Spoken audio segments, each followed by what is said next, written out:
আসসালামু আলাইকুম সুপ্রিয় ভাই বোনেরা, আশা করি সবাই ভালো আছেন। আপনারা দেখতেই পাচ্ছেন আমি একটা টেবিল এঁকে রেখেছি এবং এই টেবিলে কিছু নাম রয়েছে। তো এই টেবিলের এই নামগুলোকে কিভাবে আমরা আপার কেজে কনভার্ট করতে পারি সেটি আমি আপনাদেরকে দেখাবো। তো আপার কেজে কনভার্ট করার জন্য আমরা যেকোনো একটি সেলে ক্লিক করব। সেলে ক্লিক করার পর সেখানে আমরা ইকুয়াল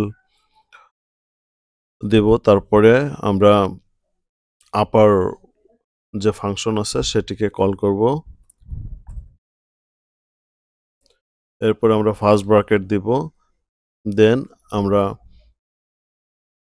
যে সেলের নামটিকে আমরা আপার কেজে কনভার্ট করব সেই সেলটিকে আমরা সিলেক্ট করব। দেন আমরা ক্লোজ ব্র্যাকেট দিয়ে ক্লোজ করে দিব।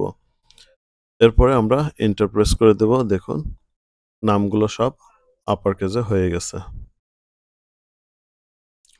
তো বাকি নামগুলো আপার কেজে করার জন্য আমরা জাস্ট এটাকে ড্র্যাগ করে নিচে টান দিলেই বাকি নামগুলো আপার কেজে হয়ে যাবে। তো এই ছিল আমাদের আজকের ভিডিও।